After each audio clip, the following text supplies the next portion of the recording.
कल चाचणी केली असती तर तेंडुलकरला आलं असतं का की त्यांनी क्रिकेट खेळलं पाहिजे. तर ते प्रावीण्य होतं म्हणून ते त्याला कळलं. सो माझ्यात ते फिजिक्ससाठी आवड आहे का, केमिस्ट्रीसाठी आवड आहे का, मी एखादी गोष्ट लहानपणापासून त्याला खेळामध्ये काय मेकॅनोज आवडतात का, ह्या सगळ्या गोष्टी ह्या ऑब्झर्वेशनच्या गोष्टी आहेत. पण तरीसुद्धा इंजिनिअरिंगमध्ये मिळती ॲडमिशन म्हणून कुठे ॲडमिशन घेऊ नका. ही मुलं भेटतात की ज्यांना अक्षरशः 15,000ची पण जॉब मिळत नाही आहेत. खाली मान घालून जात असतात म्हणजे आमच्या सोसायटीमधनं. आणि पेपर उघडला तर त्यात दिसतं की इंजिनिअरिंगच्या मुलाला 1.5 कोटीचं पॅकेज मिळालं. हो. तर ह्यात सत्य कशात आहे म्हणजे मग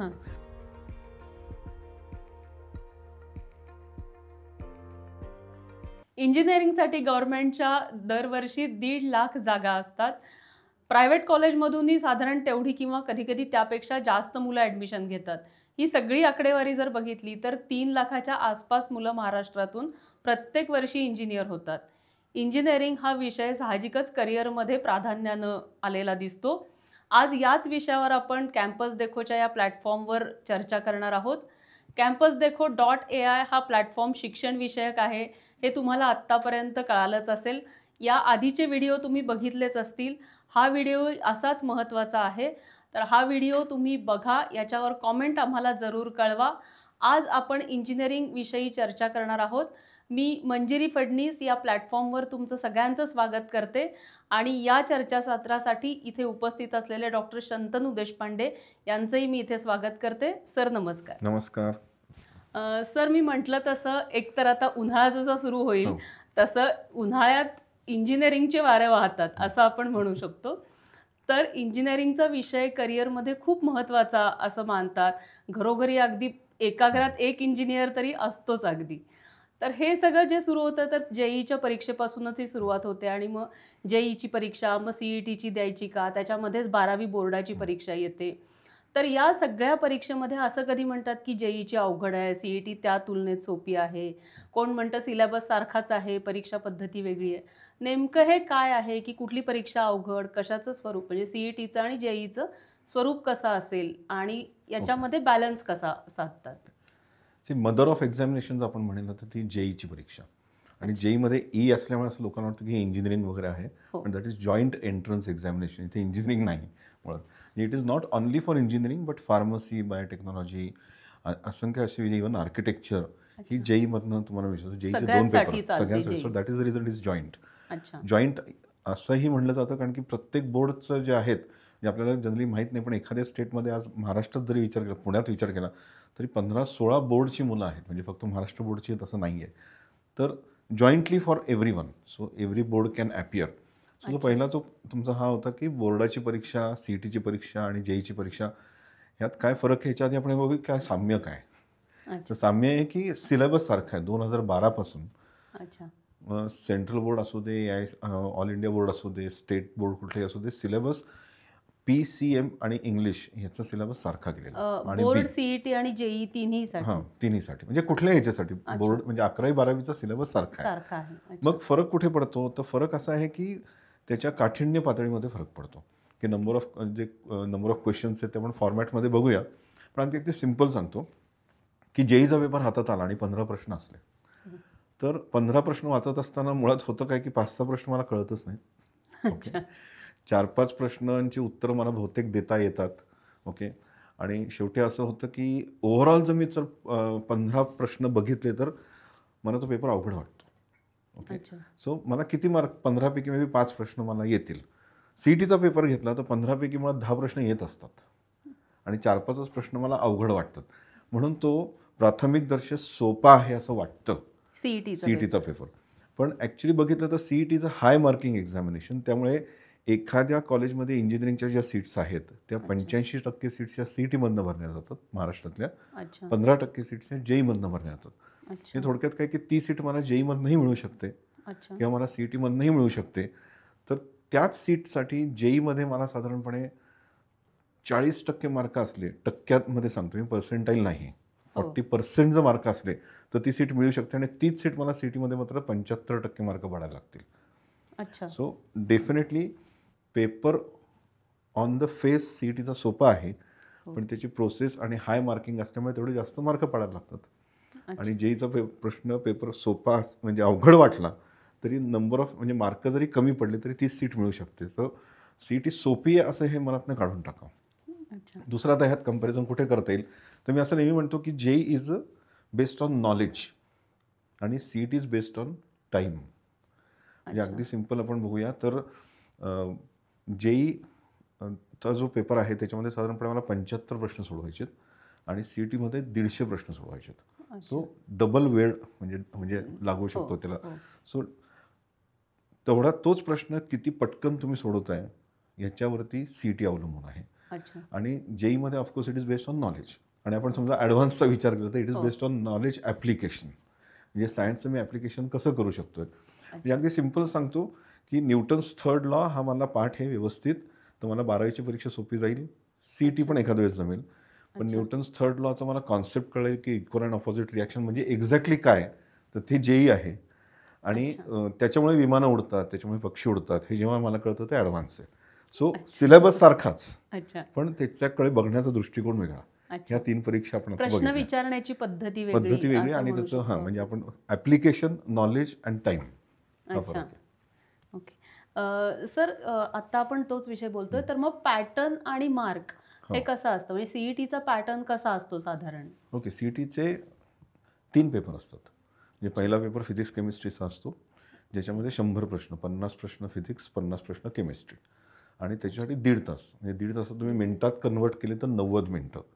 सो 90 मिनिटामध्ये 100 प्रश्न हा पहिला पेपर, मग अर्ध्या तासाची गॅप, मग मॅथमॅटिक्सचे परत 50 प्रश्न आणि त्यालाही 1.5 तास. आणि ह्याला बायोलॉजी पण आहे ज्याला घ्यायचं आहे त्यांच्यासाठी. So you have a choice. तुम्ही PCM देऊ शकता, PCB देऊ शकता किंवा PCMB पण देऊ शकता. म्हणजे अर्थात त्या बीमधनं फार आता उरलेले नाही आहेत सीट्स, म्हणजे BSc ॲग्रिकल्चर वगैरे ॲडमिशन्स त्यातनं होतात. सो आपण आता बेसिक फॉर्मॅट इंजिनिअरिंगच्या दृष्टीने बघितला तर 50 questions in physics, 50 in chemistry, 50 in mathematics. पहिल्या 50 फिजिक्सला 1 मार्क, त्यामुळे 50 मार्क, केमिस्ट्रीला 1 मार्क, त्यामुळे 50 मार्क, मॅथ्सला मात्र 2 मार्क. सो त्याला 100 मार्क आहेत. Now if you really see, तर बाकी सगळ्या परीक्षा जर तुम्ही कम्पेअर केला तर CET ही एकमेव अशी परीक्षा आहे जिथे मॅथमॅटिक्सला इक्वलंट वेटेज आहे फिजिक्स केमिस्ट्रीच्या. आणि फिजिक्स केमिस्ट्रीला 100, केमिस्ट्री दोन्ही मिळून जेवढं वेटेज आहे तेवढं मॅथ्सला आहे. म्हणजे मॅथ्स ज्याचं चांगलं असेल तो उलट CET मध्ये जास्त चांगलं करू शकतो. सो हे असं फक्त मी म्हणलं त्याचप्रमाणे की it is a time based examination. Just तुम्ही इमॅजिन करा की 100 प्रश्न 90 मिनटं, म्हणजे एका प्रश्नाला 52 सेकंद आहेत.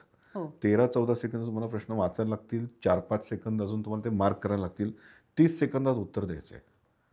आणि त्यामुळे युजली फिजिक्सच्या सेंटर म्हणजे CETच्या सेंटरच्या बाहेर तुम्ही उभा राहिलात कधी, तर 95% मुलांचं हेच म्हणणं असतं की फिजिक्सचे सगळे प्रश्न आले नाहीत, सोडवता आले नाहीत, पेपर अर्धवट राहिला.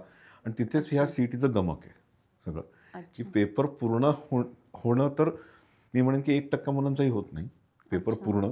JEEचं असं कारण की जसं number of questions are more आणि तेवढेच तुम्हाला कव्हरच करता येत नाही. So speed is the crux of CET.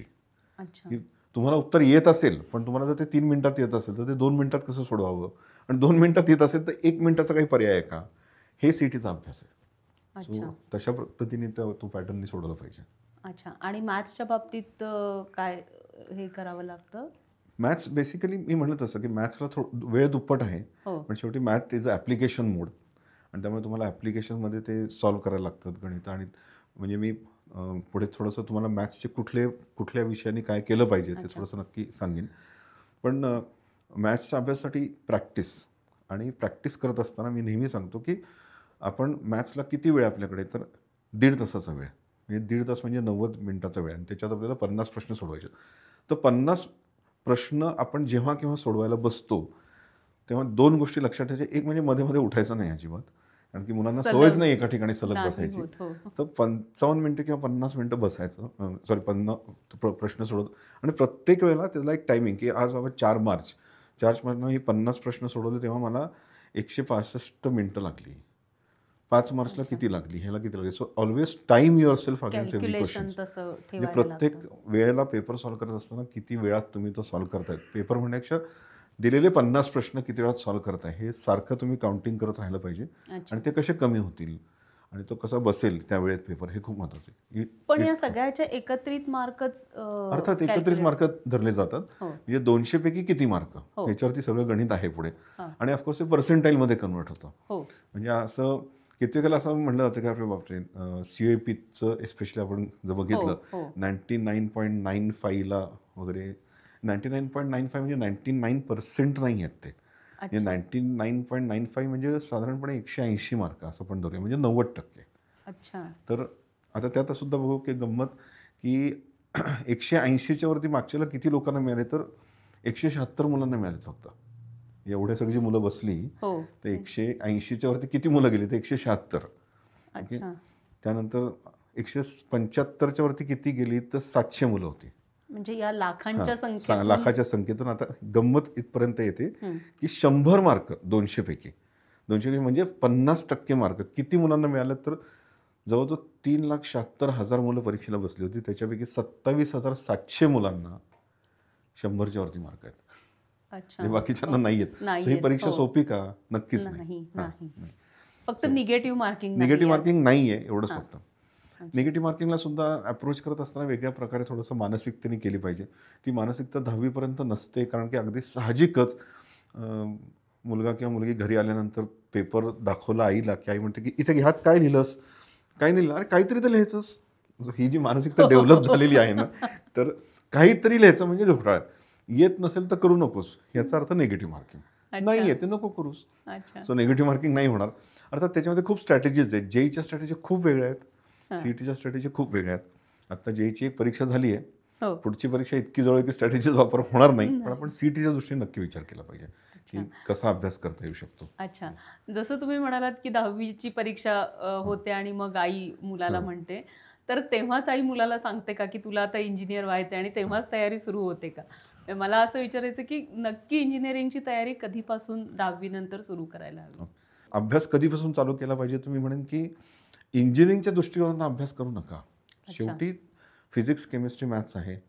मॅथ्समध्ये आत्ताच्या मुलांचं जर मी बघितलं तर मधले कोविडचे 2-3 वर्ष गेल्यामुळे मेंटल मॅथमॅटिक्स अत्यंत वीक आहे.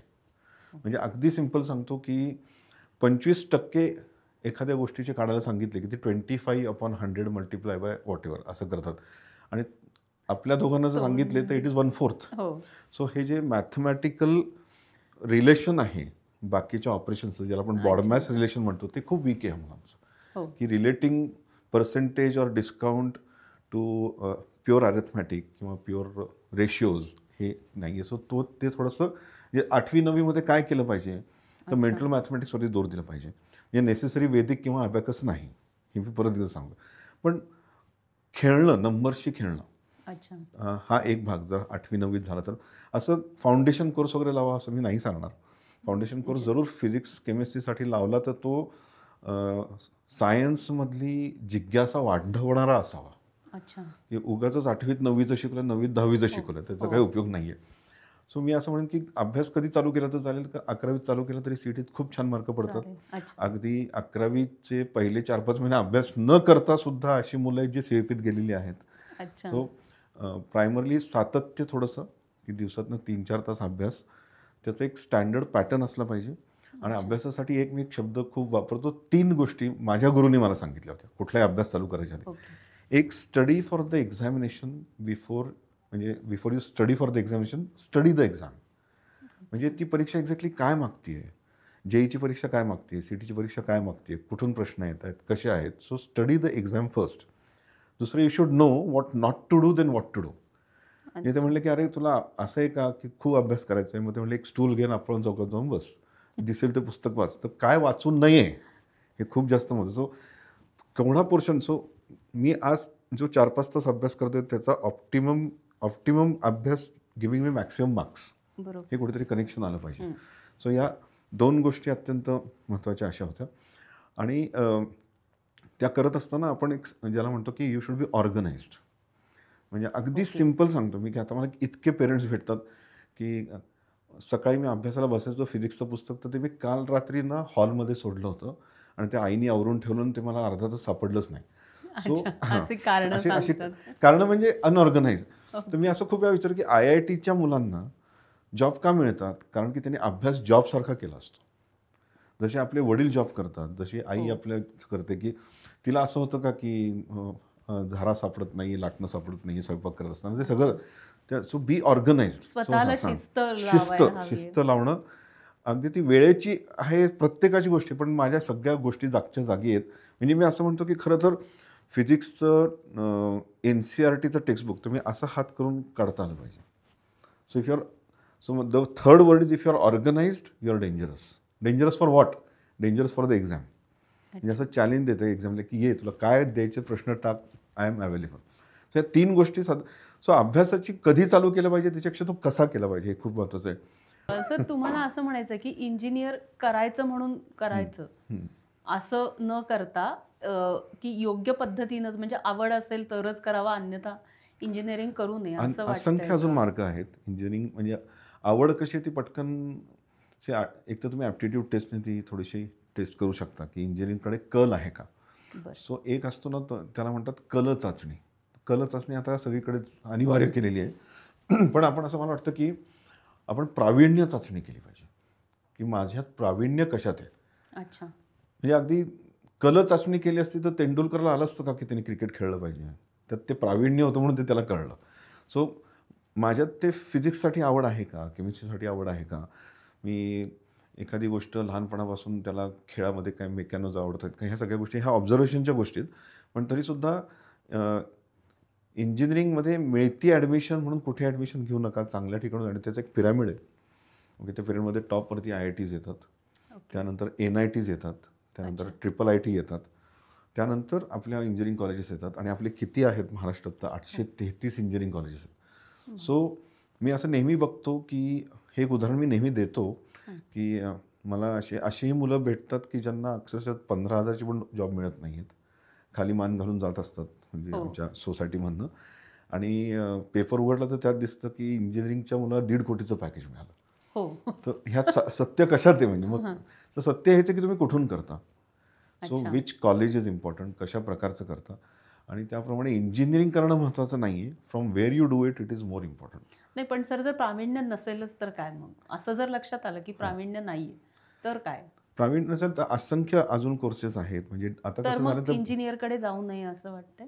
इट डिपेंड्स अपॉन अगेन इंजिनिअरिंगकडे जाण्यापेक्षा मी असं म्हणेन की इंजिनिअरिंगकडे जायच्या cost factor is also there. शेवटी इंजिनिअरिंगला रिटर्न ऑफ इन्व्हेस्टमेंटसुद्धा काहीतरी पाहिजे. तर इंजिनिअरिंगला जात असताना आता खूप मोठे चेंजेस होत आहेत नवीन एज्युकेशन पॉलिसीमध्ये. आणि माझे आत्ता विषय कुठले आहेत त्याप्रमाणे मी समजा सुरुवातीला 11वी-12वीला मॅथमॅटिक्स घेतलं नाही तरीसुद्धा मी BSc करून पुढे परत इंजिनिअरिंगला जाऊ शकतो. असे चेंजेस येणार आहेत काही तो. पण आत्ता ह्या वर्षी नाही आहेत. सो जशी येतील तेव्हा पण ते बघूया NEP-मध्ये. आत्ता CET करून जायचं म्हणजे अजून पण काही परीक्षा आहेत ज्यातून तुम्ही जाऊ शकता. पण त्याला काही काही विषय जिथे फिजिक्स आणि केमिस्ट्री लागत नाही, कोर इंजिनिअरिंग लागत नाही, अशा आता मुळात computers is not a core engineering, data analysis is not a core engineering, cyber security is not core engineering. तर हे सगळे जे विषय आता नॉन सायन्स मुलांना ओपन करतायत. त्यामुळे कॉमर्सची मुलंही करू शकतील, आर्ट्सची मुलंही करू शकतील. किंवा तुम्हाला इंजिनिअरिंग कोर करायचं नसेल तर ह्याच्यात BSc कोर्सेस आहेत ते तुम्ही करू शकतात. डेटा ॲनालिटिक्स तर मी तर म्हणेन की कित्येक लोकांना आत्ता खूप मुलं मला भेटतात आणि ते असे भारावलेले असतात की शेअर मार्केटमध्ये आता इन्व्हेस्टमेंट करायचे आणि पैसे कमवायचे. शेअर मार्केट म्हणजे आकडेवारी आहे आणि त्याचा ॲनालिसिस आहे. तर मग why don't you do first BSc degree in statistics. तो जास्त उपयोग होईल ना पुढे जाऊन. तर ह्या दृष्टिकोनातून थोडासा विचार झाला की शिक्षणाला पर्याय नाही आहे, पण वेगळ्या प्रकारचं आपल्याला जे अनुरूप वाटतं ते शिक्षण घ्यावं. त्यात फक्त इंजिनिअरिंग करायचं कारण खूपशा लोकांचं हेच आहे कारण की ती थोडीशी शाश्वत डिग्री आहे. म्हणजे त्यातनं कुठला तरी जॉब मिळेल असं वाटत राहतं. पण परत एकदा सांगतो की सगळे इंजिनिअरिंगच्या अशा डिग्र्या शाश्वत नाही उरल्यात. चांगलं कॉलेज आणि चांगल्या ठिकाणून करणं हे खूप महत्त्वाचं आहे. सर आपण असं म्हणत होतो की 10वी नंतरच काही गरज नाही, 11वी पासून जरी अभ्यास केला तरी चालू शकेल. तर हा अभ्यास सुरू करताना सुरुवातीपासून कुठली पुस्तकं रेफर करावीत किंवा काही वेबसाईट किंवा जे असं म्हणतात की यात प्रश्नपत्रिका सोडवणं खूप महत्त्वाचं आहे, तर असे कुठले प्रश्नसंच वापरावेत असं तुमच्या प्रत्येक ह्याला वेगवेगळं आहे. आता आपण JEEची परीक्षा घेतली तर NTA नॅशनल टेस्टिंग एजन्सीचीच वेबसाईट आहे. त्याच्यावरती जवळजवळ 100-125 प्रश्नपत्रिका आहेत जे तुम्ही करू शकता. पण अगदी प्रामुख्याने सांगायचे तर CETचे सेट ऑफ बुक्स वेगळे आहेत, JEEचे सेट ऑफ बुक वेगळे आहेत. म्हणजे सगळ्यात मोठी चूक काय होते सीईटीची, की सीईटीची परीक्षा कोण कंडक्ट करते, तर महाराष्ट्र बोर्ड. मग आपण महाराष्ट्र बोर्डचे टेक्स्टबुक वाचतोय का? कारण की आपण IITचा क्लास लावला, तिथे आपल्या फिजिक्सची सुरुवातच HC वर्मापासून झाली आणि त्यामुळे आम्ही NCERT पण धड वाचलं नाही आहे. तर आता स्पेसिफिक सांगायचं झालं तर सीईटीचे 150 प्रश्न आहेत मी सांगितल्याप्रमाणे. 60-70 प्रश्न तर वर्बॅटिम टेक्स्टबुकमधनं येतात, म्हणजे तशी तशी वाक्य कन्व्हर्ट केलेली इनटू MCQज. तर मी मुलांना उलट म्हणतो की तुम्ही टेक्स्टबुक वाचा आणि त्या टेक्स्टबुकमध्ये स्वतःचे 50 MCQ तयार करा. ते MCQ येण्याची शक्यता खूप जास्त आहे. आता याचं कारण काय, अगदी सिंपल सांगतो. कुठेतरी गावात म्हणजे अगदी खूप म्हणजे अगदी इनर पार्ट ऑफ म्हणजे महाराष्ट्र, तिथे काही क्लासेस नाहीत. ओके, पण तिथल्याही मुलाला सीईटी द्यायची आहे आणि तिथे इंजिनिअरिंग कॉलेजेस आहेत का, तर आहेत. 833 इंजिनिअरिंग कॉलेज हे काही पुण्या, मुंबईत, नागपूर, औरंगाबादमध्ये नाही आहेत नाही. सो कुठे अगदी गावागावात नाहीत. सो ह्या इंजिनिअरिंग कॉलेजमध्ये ॲडमिशन घेणारा हा मुलगा परीक्षा तीच देतोय सीईटीची. मग त्याला ॲक्सेस नाही आहे कुठल्या हायर एज्युकेशनचा किंवा चांगल्या क्लासेसचा, तर साधारणपणे 100पैकी 70-80 मार्क पडले तर तो ह्या कॉलेजमध्ये ॲडमिशन घेऊ शकेल. तर 70-80 मार्क जनरली सगळ्यांना पडतील, तर ते कशातनं दिले पाहिजेत, तर टेक्स्टबुकमध्ये. पण मुळात बेसिकली मी जेव्हा IITच्या क्लासला जातो, मी टेक्स्टबुकला हातच लावत नाही.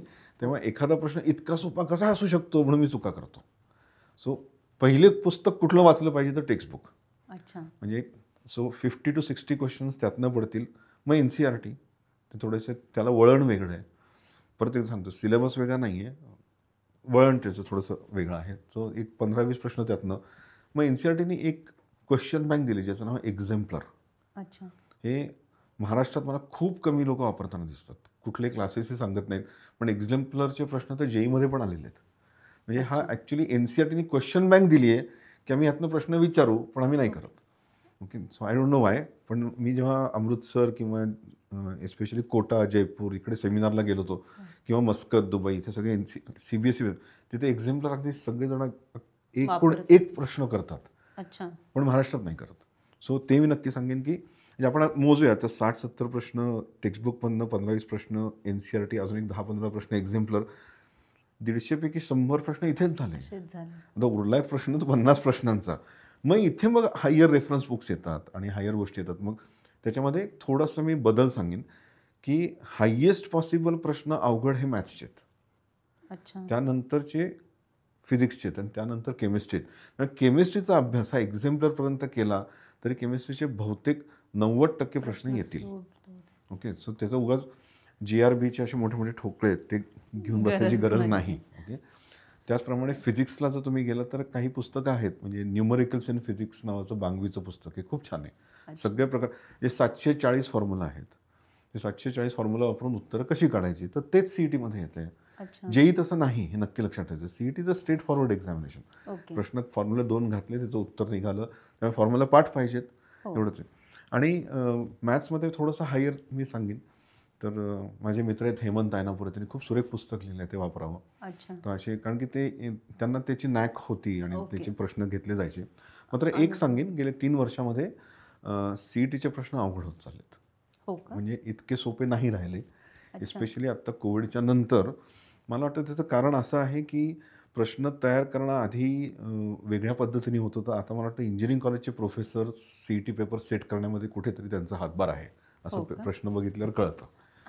सो थोडंसं हायर प्रश्न, पण 100-125 प्रश्न सॉल्व्ह केले की you will get 95% which is good enough to get into good college.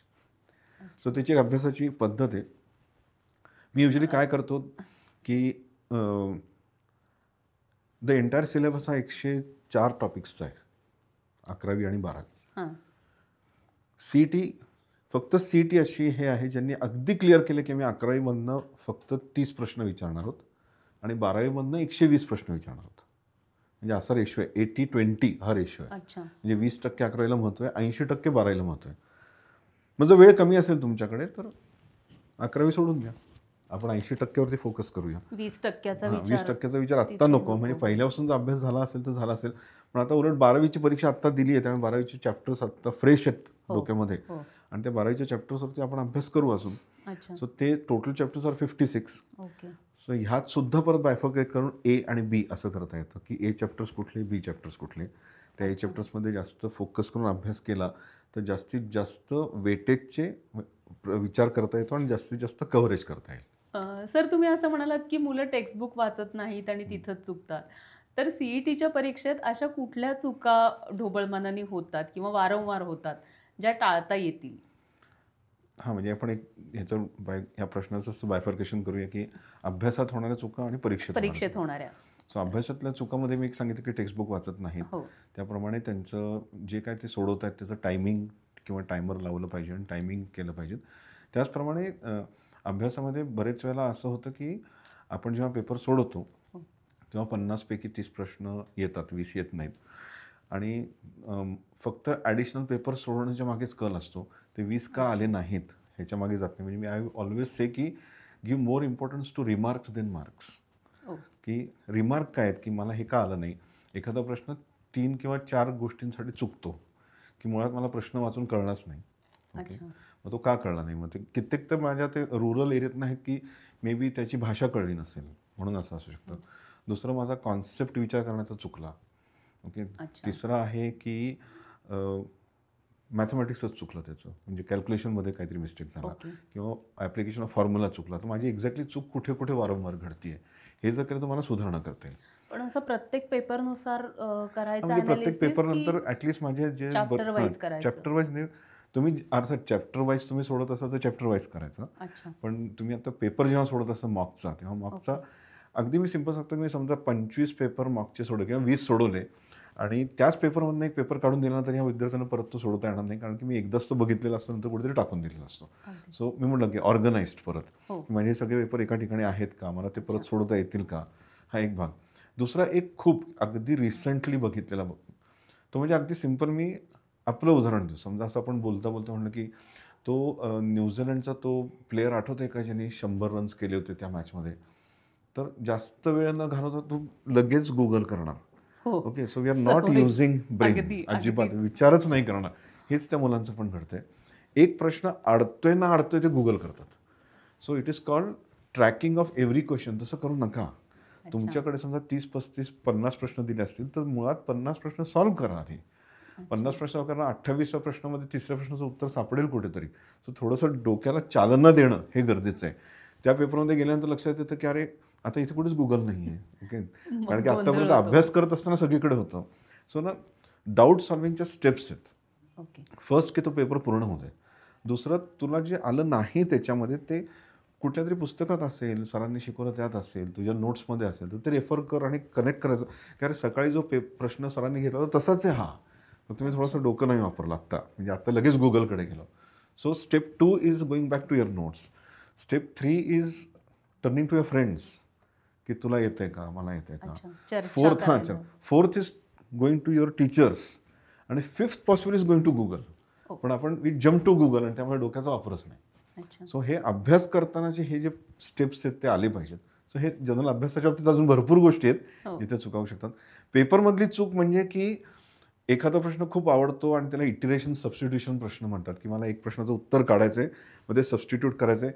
त्यामुळे फिजिक्समध्ये जस्ट इमॅजिन करा की 5-6 प्रश्न असे असतातच आणि तुम्ही ते सॉल्व्ह केलेत की 25 मिनिटं गेलीत, you are thrown out of CET. So हे आयडेंटिफाय करणं की हे प्रश्न नाही करायचे आहेत किती सोपे असले तरी. So skipping is the art of CET की I have to skip and go ahead. तर एक नक्की एक फॉर्म्युला लक्षात घ्या की 1.5 मिनिटाच्या वरती जर एका प्रश्नाला वेळ लागत असेल तर सोडा आणि पुढे जा. मे बी पुढचे प्रश्न सोपे असतील तिथपर्यंत पोहोचतच नाही आहात तुम्ही. सो नाहीतर 30-35 प्रश्न होतील. 30-35 प्रश्न म्हणजे फिजिक्समध्ये तुम्हाला 30-35 मार्क म्हणजे 15 मार्क इथे गेले. ओके, सो 15 मार्क गेले म्हणजे ॲज इट इज तुमचं CIP गेलं. सो त्यामुळे हा विचार नक्की झाला पाहिजे. सो ह्या अशा असंख्य येतात. म्हणजे पेपर सोडत असताना टायमिंग बेसिकली खूप महत्त्वाचं आहे. त्यानंतर तुम्हाला किती वेळ लागतोय हे महत्त्वाचं आहे. आणि पेपरमध्ये आता मार्किंग सिस्टममध्ये अजून एक झालं की आय कॅन गो बॅक माझ्या कम्प्युटराइज ह्याच्यामध्ये तो प्रश्न. सो किती वेळा तुम्ही परत जाताय त्या प्रश्नाकडे तो एक. आणि खूप तुमच्या असं आता मी ज्या मुलांचे पेपर्स घेतो त्याच्यामध्ये ह्याचं टायमिंग येतं की हा प्रश्न you revisited 4 times. So that means how much time you wasted actually.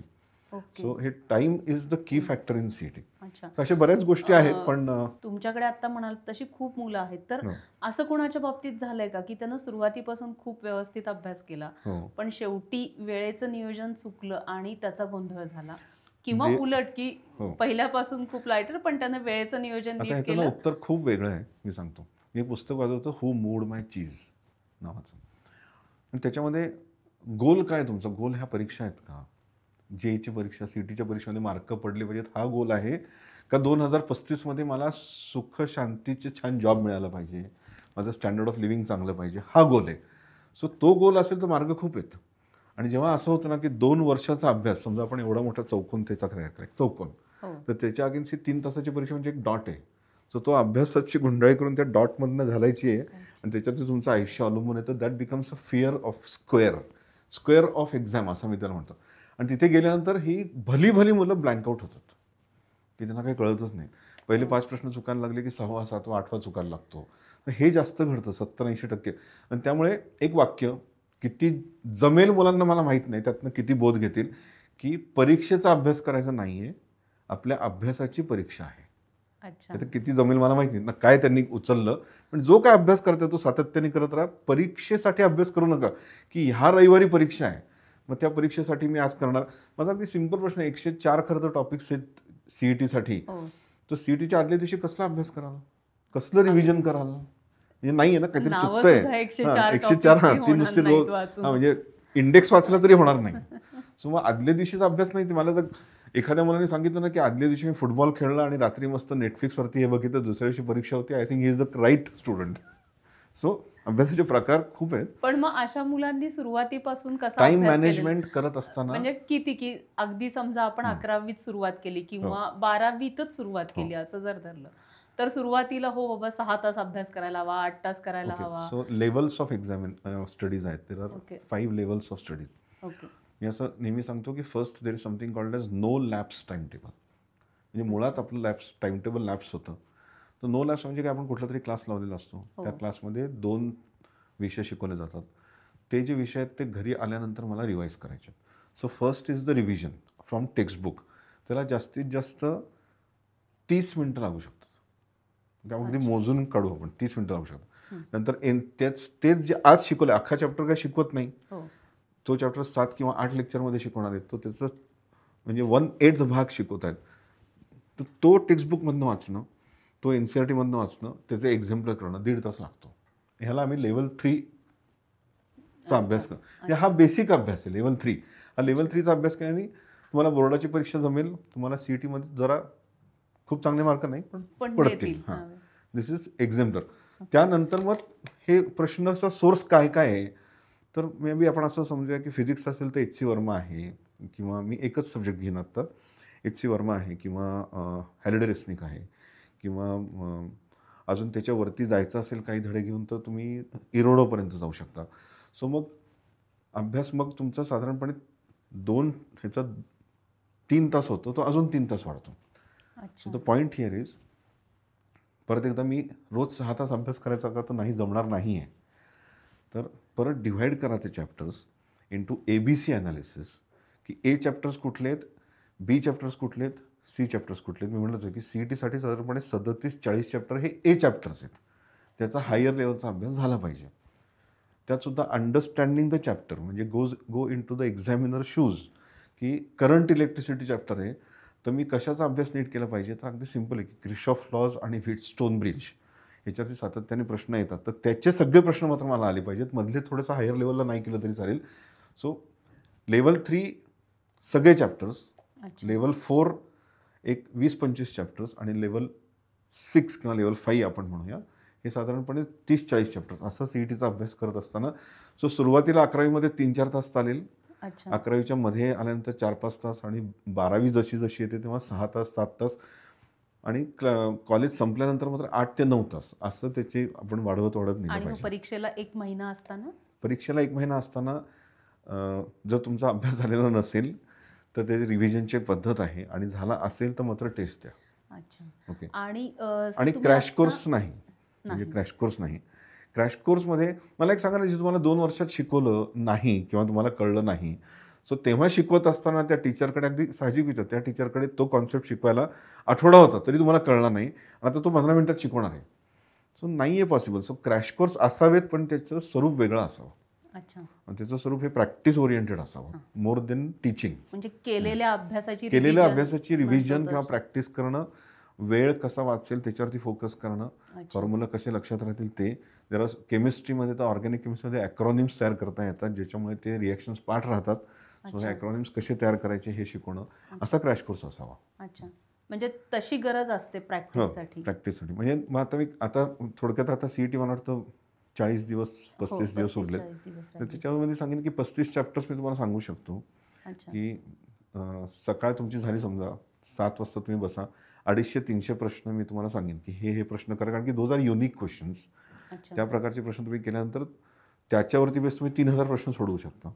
So 3000 प्रश्न सोडवणं हे उत्तर नाही आहे, हे युनिक प्रश्न करायचं. युनिक क्वेश्चन्सचा एक सेट आहे. ते युनिक प्रश्न सोडवले की त्यानंतर तुम्ही डाऊट सॉल्विंग करा टीचरबरोबर की हे मला आलं नाही, हे आलं नाही. आणि त्यानंतर पाहिजे तर तेवढ्यात त्या चॅप्टरवरती छोटीशी परीक्षा द्या, आणि त्या परीक्षेमधनं जे जमलं नाही तुम्हाला ते परत रिवाईज करा. असं सबंध दिवस 10-12 तासाचं टाइम टेबल बनवता येईल. आणि तेवढे 37-40 चॅप्टर्स जरी तुम्ही केलेत, I think you should get 140 marks. 140 marks is equivalent to 98 percentile. So 98 percentile म्हणजे पहिली इंजिनिअरिंगची 5 कॉलेजेसच्या तुम्हाला ॲडमिशन मिळेल पुण्यात. अच्छा. सर, हे पर्सेंटाईलवर जर मार्कांचं गणित असतं तर हे पर्सेंटाईल नेमके कसे काढतात? हां, इंटरेस्टिंग आहे.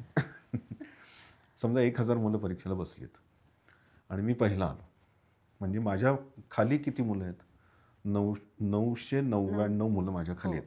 पण हे 100% त्याला पर्सेंटाईलला पर्सेंट आहे, शब्द आहे तिथे, त्यामुळे डिवायडेड बाय 100, सो 99.9. सो मी जर पहिला आलो तर माझं पर्सेंटाईल काय आहे? 100. अच्छा. मार्क किती असू शकतात? 70%. पण मी पहिला आलो. लक्षात येते? ओके. मी दुसरा आलो, मार्क असू शकतात 68%. पण मी दुसरा आलो, माझ्या खाली आता माझ्यावरती एकच आहे म्हणून आय एम 99, म्हणजे 999वा मुलगा आहे म्हणून 99.9% पर्सेंटाईल. मग तिसरा आलो की 99.8 पर्सेंटाईल, चौथा आलो की 99.7 पर्सेंटाईल. सो आता ही लाखात आहेत, त्यामुळे 99.99999 पर्सेंटाईल असं येत जातं. म्हणजे 100 मुलं जर अगदी बसले असतील तर पहिला आला त्याला 100, दुसरा आला त्याला 99, तिसरा आला त्याला 98, चौथा आला त्याला 97 पर्सेंटाईल, जो शेवटचा आला त्याला 1 पर्सेंटाईल. अच्छा. सो त्याचे मार्क किती असू शकतात? म्हणजे पहिल्या येणाऱ्याला 70%च मार्क आहेत, पण पर्सेंटाईल मात्र 100. अच्छा. म्हणजे आता जर का 3 लाख मुलं बसतात असं आपण धरलं तर मग त्याचा रेशिओ कसा? मग 3 लाख डिवाइडेड बाय तसेच, म्हणजे 3 लाखामधनं जो पहिला आला त्याला 100 पर्सेंटाईल, जो दुसरा आला त्याला 99 पॉईंटच्या पुढे तेवढे येतं. 99 पॉईंट आता लाख मोजायचे, सो 99.99999 6 आकडे झाले. सो पण आणि जो दुसरा आला किंवा तिसरा आला तर 99.9999 कुठेतरी 8 येईल शेवटचा आकडा असं. अच्छा. So percentile is a rank. अच्छा. त्यामुळे किती मार्काची परीक्षा होती, किती होती, तुम्हाला किती पडले, निगेटिव्ह मार्किंग किती, इट डझंट मॅटर, तुमची रँक काय आहे. So it gives you a rank. अच्छा. सो आणि मग आपण ही रँकची सगळी धडपड करतो ती कॉलेजची ऍडमिशन, चांगलं कॉलेज, टॉप 5. तर हे कॉलेज निवडताना कसं निवडायला हवं? म्हणजे बऱ्याचदा असा प्रश्न येतो की कॉलेजचा ब्रँड मोठा असतो, कधी कधी असं होतं की त्या ब्रँडमध्ये मला हवी ती ब्रँच मिळत नाही. मग त्या ब्रँडसाठी तिथे जी मिळेल ती ब्रँच घ्यायची का तिथे कॅम्पसचे जास्त चान्सेस असतात म्हणून तिथे ऍडमिशन घ्यायची? माझं त्याच्याबद्दलचं मत मी सांगू शकेन. काही लोकांचं वेगळं मत असू शकतं, पण माझं असं नक्की आहे की there somewhere are core branches. Core branches म्हणजे आता आपण असं म्हणू की मेकॅनिकल किंवा इलेक्ट्रिकल, इलेक्ट्रॉनिक, इन्स्ट्रुमेंटेशन हे कोर ब्रांचेस आहेत. नंतर एक पूर्ण पॅरल आहे, सिव्हिल आहे आणि computer science. Computer science is a application branch, ज्याच्यामध्ये जे तुमचं डोमेन स्पेशलायझेशन नाही, पण तुम्ही ते म्हणजे अप्लाय करताय फॉर दॅट डोमेन. म्हणजे मी बँकेसाठी कम्प्युटर्स वापरतोय, त्याच्यामध्ये मी काम करतोय. मी रेल्वेसाठी काम करतोय, मी अजून कुठल्या तरी ग्रोसरी स्टोअरसाठी करतोय. सो इथे you are not a primarily a core engineer, you are a logically strong person who can do a coding of that thing. त्यामुळे कम्प्युटर सायन्स एक डिव्हिजन पूर्णपणे वेगळी आहे, ज्याच्यामध्ये कम्प्युटर सायन्स येतं, इन्फॉर्मेशन टेक्नॉलॉजी येतं, इलेक्ट्रॉनिक्स अँड टेलिकम्युनिकेशन पण हा त्याचाच भाग आहे. त्यानंतर AI येतं, मशीन लर्निंग येतं. सो जसे जसे मुलांची संख्या वाढते तसे तसे डिपार्टमेंट उघडत चाललेत जास्तीत जास्त. सो तो एक भाग. तर मी म्हणेन पण कोर आणि हे कम्प्युटर्स हे हे ह्याला डिमांड राहील युजली. सो युजली ह्या ब्रांचेसमधूनच बघावं. खूप अशी वेगळीच ब्रांच कुठली तरी म्हणजे अगदी मुलांना खूप आवडते ना ती ब्रांच आहे म्हणजे एरोनॉटिकल इंजिनिअरिंग. म्हणजे असा तो शब्द वगैरे इतका छान वाटतो ना एरोनॉटिकल वगैरे. तर मी त्यांना विचारतो की एरोनॉटिकल म्हणजे तू काय करणारस पुढे जाऊन. पण आता मी विमानाचं डिझाईन तयार करणार. मला असं वाटतं की 50 वर्ष जरी तू त्यात घातलीस ना तरी तुला कोणी विमानाचं डिझाईन करायला देणार नाहीये. So aeronautical engineering is actually repair and maintenance of aircrafts. So हे कोर काय आहे ते नक्की विचार केला पाहिजे आणि मग त्याप्रमाणे. सो माझं एक मत अगदी की first of all go for core engineering. दुसरी गोष्ट की कॉलेज जास्त महत्त्वाचं आहे. ओके म्हणजे अगदी कुठेतरी मला CS मिळतं आहे म्हणून मी चांगल्या कॉलेजचं कोर इंजिनिअरिंग हातातनं घालवणं हे चुकीचं आहे. कारण की शेवटी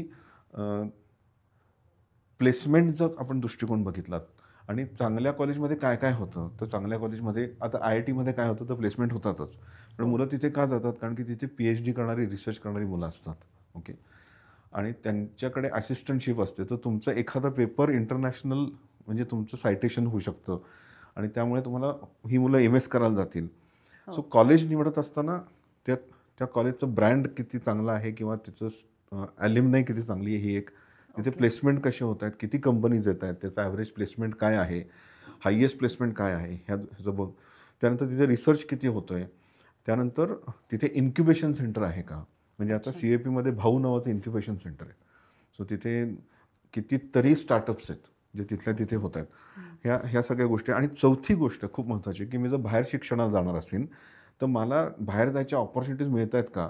आणि मला खूप चांगलं कॉलेज कुठेतरी गावात रुरलमध्ये मिळालं पण तिथे GRE GMATचे क्लासेस नाहीत TOEFLचे क्लासेस नाही आहेत माझं प्रोफाईल बिल्डिंग होणार नाही आहे तर I think you should stick to Poona.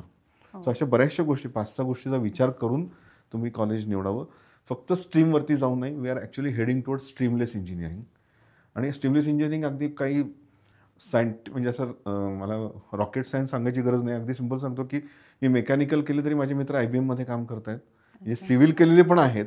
So necessary नाही की मी कम्प्युटर सायन्स केलं तरच IT मध्ये जॉब मिळेल असं आता उरलेलं नाही. पण ते आता खूप राहतं आणि त्यामुळे मला AI हवंय आणि मला CS हवंय. AI आणि CS तर मी म्हणेन की नक्कीच तुम्ही पोस्ट ग्रॅज्युएशनला करा. ग्रॅज्युएशनला करू नका. ग्रॅज्युएशनला CS करा कम्प्युटर सायन्स. कारण की जेवढं तुम्ही निश कराल तेवढं मार्केट छोटं होत जाईल. ओके अगदी सिंपल. आपण एरोनॉटिकलचं आत्ता उदाहरण घेतलं. एकही कंपनी भारतात नाही जी विमानं बनवते. सो मी एरोनॉटिकल इंजिनिअरिंग करू काय. ओके सो मी मेकॅनिकल केलं तर मी पोस्ट ग्रॅज्युएशनला एरोनॉटिकलला शिफ्ट होऊ शकतो. कम्प्युटरला तर शिफ्ट होऊ शकतो. इलेक्ट्रॉनिक्स केलं तर शिफ्ट होऊ शकतो. So open conventional core branches are better. Don't get into deeper की डेटा सायन्स आणि हे जेवढं पोस्ट ग्रॅज्युएशनला करता येईल तेवढं बरं आहे. पण आता किती मुलांना CSला ॲडमिशन मिळत नाही. कट ऑफ खूप हाय आहेत त्यामुळे ह्याचा विचार करतात. पण त्याच्यापेक्षा I think the safest branch currently electronics and telecommunication. So better than असं एक असतं की नाही मी कॉम्प्युटर सायन्स घेतलं किंवा AI घेतलं तर मला खूप मोठ्या कंपन्या मिळतील मग मी परदेशी जाऊ शकेन.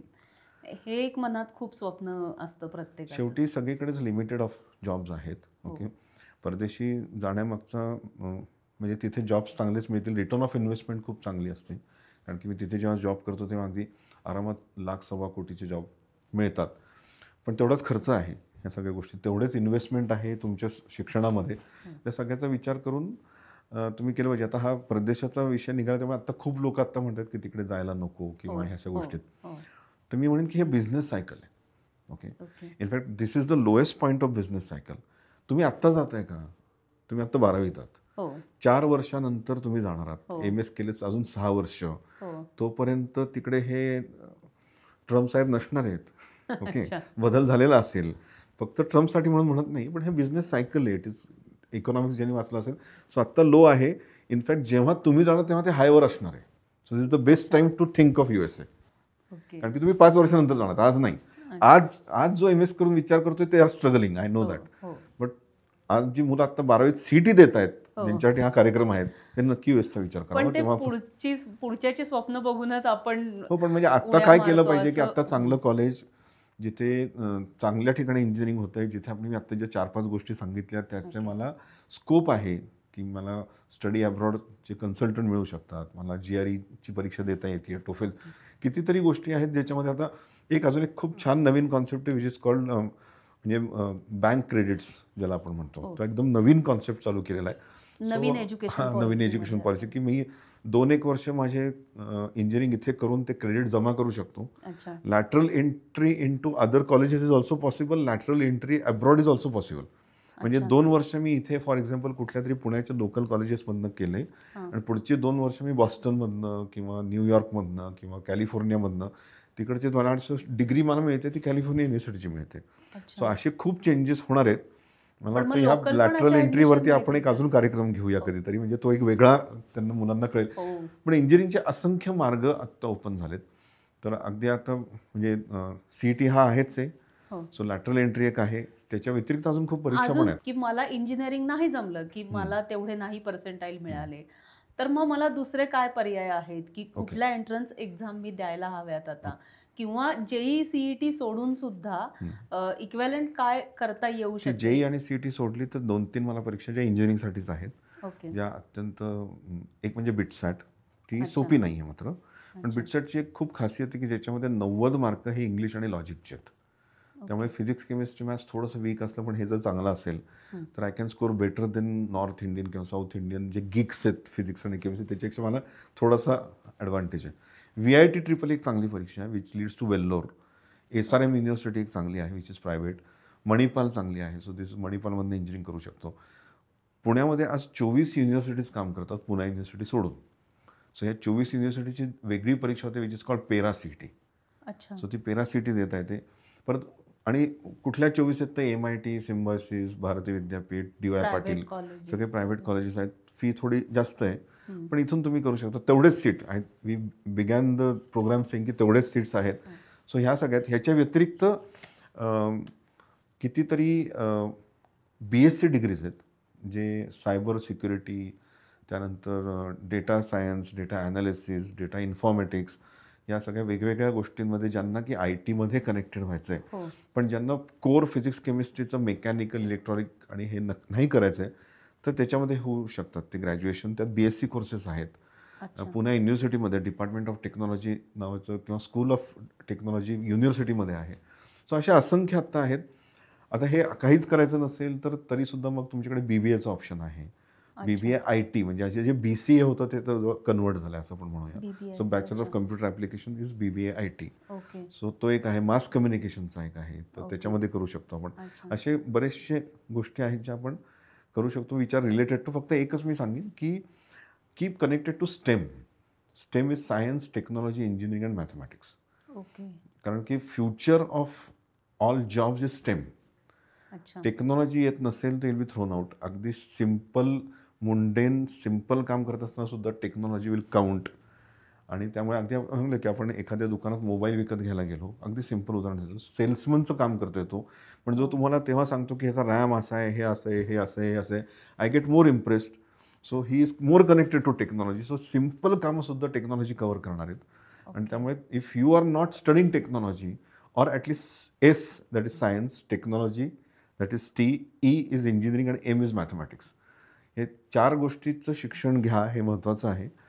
आणि हे घेतलं तर जॉबचा ॲश्युरन्स थोडा जास्त आहे. सो आणि आता STEM इज ॲक्रॉनिम, वर्ल्ड वाईड ॲक्रॉनिम, म्हणजे मी तयार केलेला शॉर्ट फॉर्म नाही आहे. पालकांचं शेवटी हेच असतं की मुलांना व्यवस्थित सेटल व्हावं, मुलांना म्हणजे मुलगा मुलगी जे आहेत ते.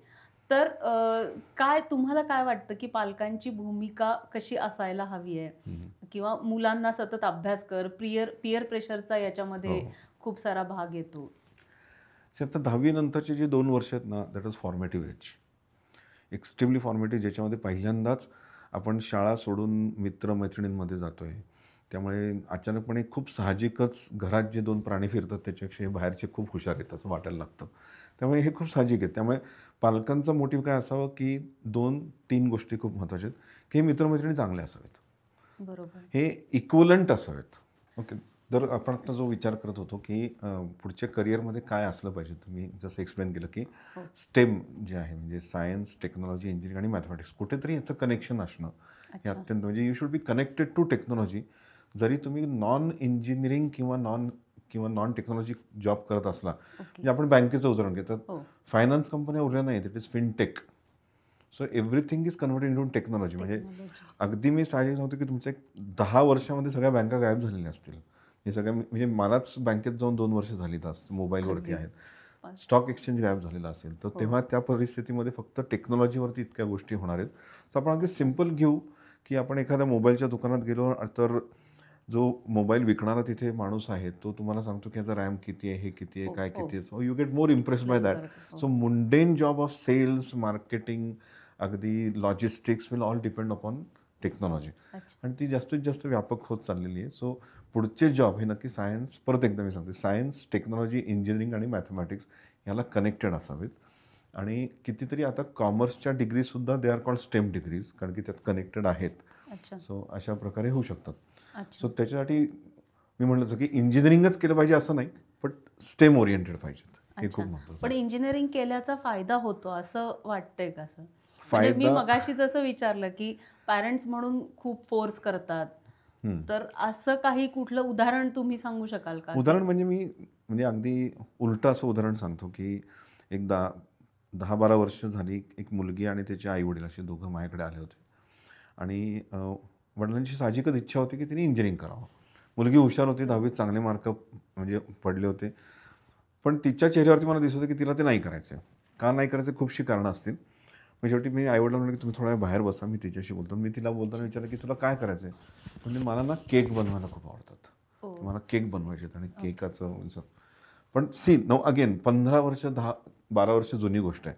आज केक बनवायचे तर इथून अगदी 1-2 किलोमीटरच्या आतमध्ये 4 केकची मोठी दुकानं दिसतील. तो काळ तसा नव्हता.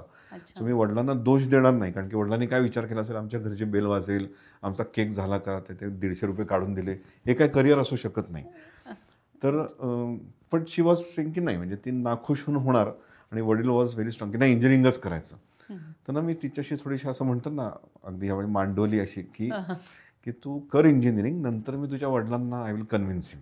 हे मला वेळ मारून न्यायची होती. सो ती म्हणली की सर नक्की का म्हणलं. नंतर तिने इथून कमिन्समधनंच इलेक्ट्रॉनिक अँड टेलिकम्युनिकेशन वगैरे केलं. म्हणजे तिने केलं engineering. Will be surprise, engineering पूर्ण केल्यानंतर ती परत माझ्या ऑफिसवर आली. मला म्हणली की ही घ्या सर तुमची डिग्री असं म्हणून. माझे वडील बाहेर बसलेत, त्यांना काय सांगायचं सांगा, मी चालली केक बनवायला, कारण की तुम्ही मला प्रॉमिस केलं होतं. मी आय वॉज असं अमेज की असं 6 वर्ष, कारण की 10वीत आली होती ती. 6 वर्ष एवढं कोण डोक्यात ठेवेल की मला that is real passion cake बनवायची. मलाही कुठेतरी वाटलं की हिला आपण खरं तर काय इंजिनिअरिंगला पाठवलं, कशासाठी पाठवलं. पण परत माझ्या नशिबाने तिने तिथे त्या प्लेसमेंटमध्ये कुठेतरी अप्लाय केलं होतं आणि त्यातनं तिला बँगलोरला चांगला जॉब मिळाला.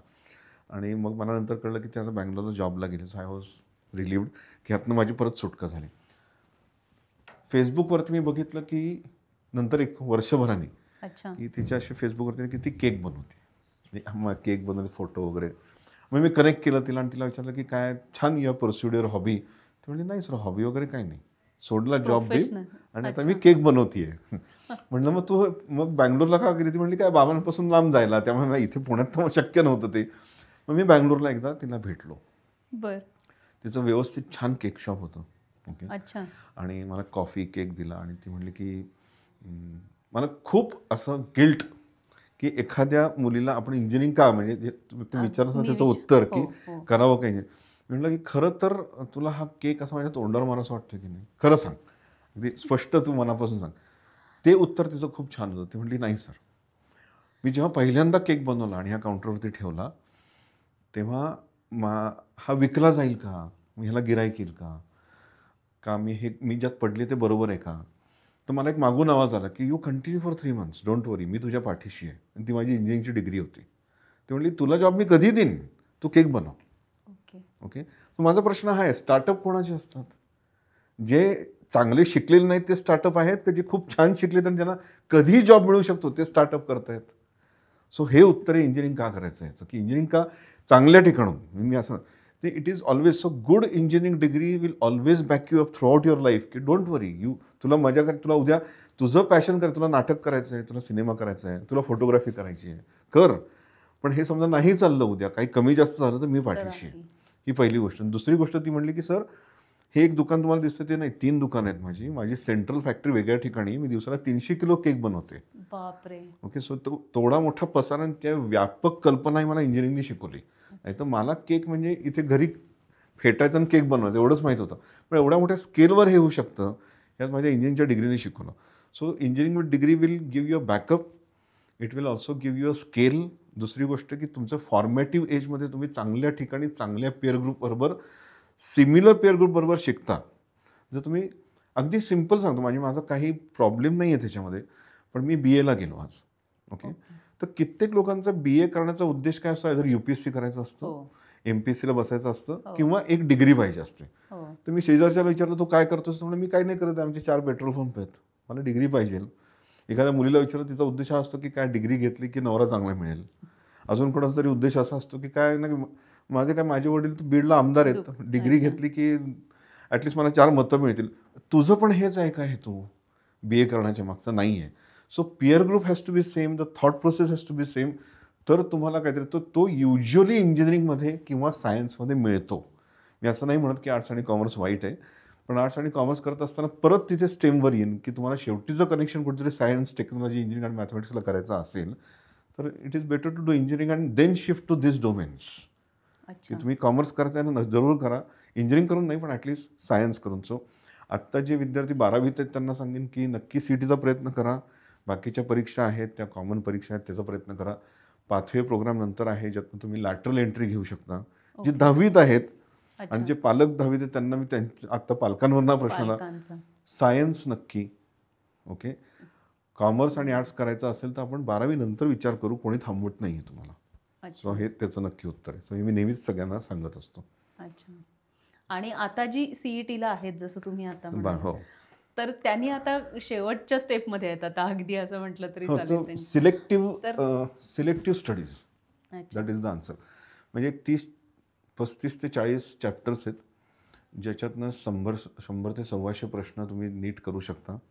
त्याचा स्टेप वाईज अभ्यास, म्हणजे पहिलं टेक्स्टबुक, नंतर NCERT, मग एक्झेम्पलर, मग त्यानंतर काही स्पेसिफिक पुस्तकं आहेत, अगदी 3-4 पुस्तकं मी परत ते सांगेन. बांगवीचं पुस्तक आहे, ऐनापुरे सरांचं पुस्तक आहे, एररलेस नावाचं पुस्तक आहे. तर ह्या पुस्तकातनं अगदी ठराविक, म्हणजे अगदी सांगते की सकाळच्या वेळेत 200-250 प्रश्न, ते 200-250 प्रश्न सॉल्व्ह केल्यानंतर मग एक ऑनलाईन परीक्षा, मग डाऊट सॉल्विंग, असा एक चॅप्टर केलं तर त्या 200-250 मधनं 2 किंवा 3 प्रश्न नक्की येणार. आणि ते कुठले असले पाहिजेत, तर अगदी क्लिअरली आपण एक उदाहरण घेऊया की समजा आपण फिजिक्स घेतलं, तर ते फिजिक्समधले 40 प्रश्न हे 12वीचे येणार आहेत. 40 प्रश्नांमधनं जर आपण मेजरली बघितलं, इलेक्ट्रोमॅग्नेटिझम हा सगळ्यात मोठा भाग आहे. तर त्या 40पैकी 20 ते 22 प्रश्न इलेक्ट्रोमॅग्नेटिझमचे येणार. सो त्याप्रमाणे ते इलेक्ट्रोमॅग्नेटिझम म्हणजे इलेक्ट्रिसिटी, करंट इलेक्ट्रिसिटीपासून मॅग्नेटिझमपर्यंतचे 7 चॅप्टर्स. 7 चॅप्टर्सचा अभ्यास केला तरी 22 प्रश्न होत आहेत. तर तसेच 7+7 अजून एक 14 केले तर तुमचे 22 ते 40 प्रश्न कव्हर होतात.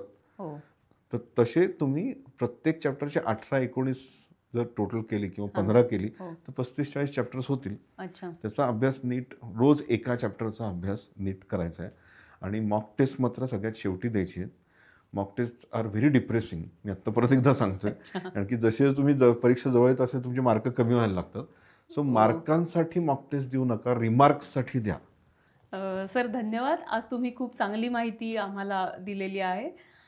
कॅम्पस देखोच्या प्लॅटफॉर्मवर आज डॉक्टर शंतनू देशपांडे यांनी आपल्याला इंजिनिअरिंगबद्दलची सविस्तर माहिती दिली आहे. इंजिनिअरिंगमधलं करिअर कसं करायला हवं, यात प्रामुख्यानं JEE आणि CETच्या परीक्षा, त्याचं टाईम मॅनेजमेंट, त्या दोन्ही परीक्षांमध्ये काय फरक आहे, या दोन्ही परीक्षांनंतर आपण ॲडमिशन घ्यायला जातो तेव्हा पर्सेंटाईलवर हे ॲडमिशन मिळतात.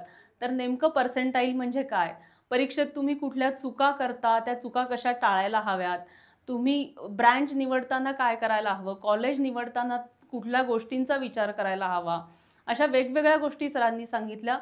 त्याहीपेक्षा महत्त्वाची गोष्ट ही आहे की आता CET परीक्षा अगदीच जवळ आली आहे. उरलेल्या दिवसांमध्ये तुम्ही CET परीक्षा देताना कसं टाइम टेबल आखायला हवं हे सरांनी आत्ता सविस्तर सांगितलेलं आहे. तुम्ही सरांचा हा व्हिडिओ वारंवार बघितलात तरी तुमची परीक्षा अगदी सोपी जाईल अशी आम्हाला आता खात्री वाटते. अशाच महत्त्वपूर्ण व्हिडिओसाठी नेहमी campusdekho.ai वेगवेगळे व्हिडिओ बघा. यूट्यूब चॅनेलला वेगवेगळे पॉडकास्ट असतात, तेही बघत चला. तुमचे जे काही कॉमेंट्स असतील ते आम्हाला कळवा, तुमचे प्रश्नही आम्हाला कळवा, आम्ही तुमच्यापर्यंत पोहोचू. यासाठी यूट्यूब चॅनेलला सबस्क्राईब करा आमचं इंस्टाग्राम चॅनेल आहे, त्या चॅनेलला फॉलो करा. आमचं व्हॉट्सअप चॅनेल आहे, त्याही चॅनेलला तुम्ही फॉलो करा आणि संपर्कात राहा. तुम्हाला ॲडमिशन, करिअर लॉन्चिंग कुठलीही गोष्ट असेल तर campusdeco.ai नेहमीच तुमच्यासोबत आहे.